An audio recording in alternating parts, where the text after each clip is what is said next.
Good morning, Daniel O'Neill. How you doing there, Robert? So you've been a little sick. Just a little. You had the bubonic plague. Yeah, I had 16 different types of boat scurvy, 9 different kinds of stomach bug, and 11 corbical flus. Corbical. Never heard of that before, but I made that on the spot. So walk us through it. This was Dan the day we were leaving. What? I married the fish.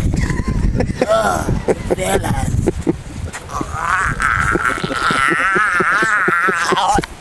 That's exactly how it looked. Only worse. So tell us about what you've walked through. So before we left the car park in the morning, I was already chunded twice. Chunded. Yeah, vomited, spewed, yacked. And then got on the boat. How many minutes after that do you reckon I started looking 9 different shades of blue, 4 different shades of green, and then I went to the back of the boat and yay! Everything came out that I ate the night before. Then these guys got off the boat to get away from me, and they left me all by myself on that big boat. And you should have seen, especially Paul was thinking like, this guy's got the flies, unclean, ding, give him a bell.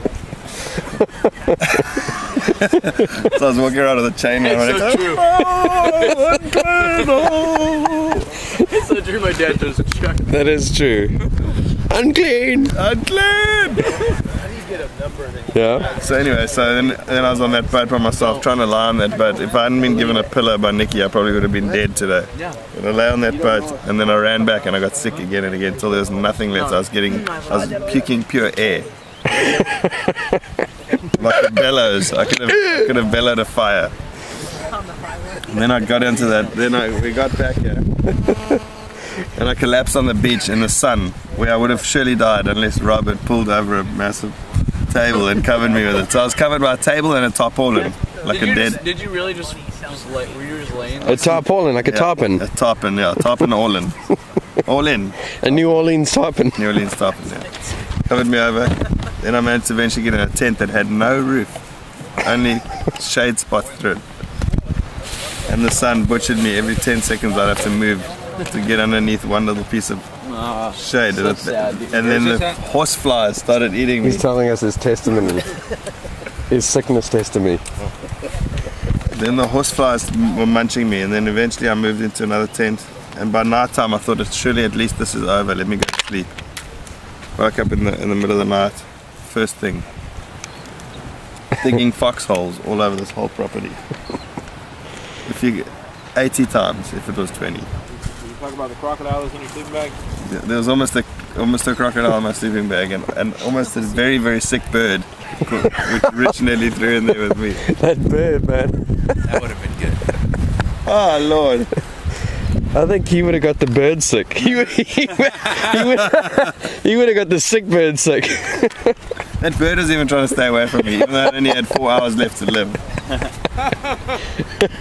That bird was very, very sick. And then what about, air mattress, right? Okay, so then my air mattress went down in the middle of the night and I went out to poo about 20 times.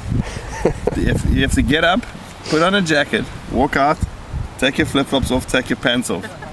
Yeah, but I mean, look, who wouldn't want to take 20 poos on this beautiful scenery? I mean, what's the big deal? In the middle of the night when there's crocodiles lying all over the place and you're all by yourself out there creeping around in the woods, it's not that fun. Yeah, that's true. Anyway, needless to say, that was all one thing. Then the following morning I wake up thinking, glorious, at least they've got a fresh day here. And these little things called no-see-ums arrived.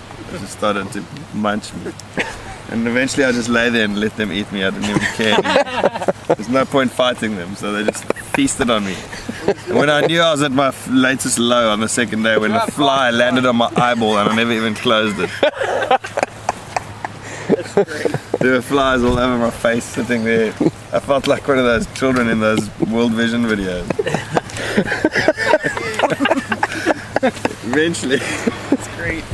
Eventually after all that, I started to slowly feel fine, and so I crawled out of my tent for a little bit of respite and fresh air, and Rich handed me a rod with a massive shark on it. But otherwise I was fine this whole time. Thank you very much.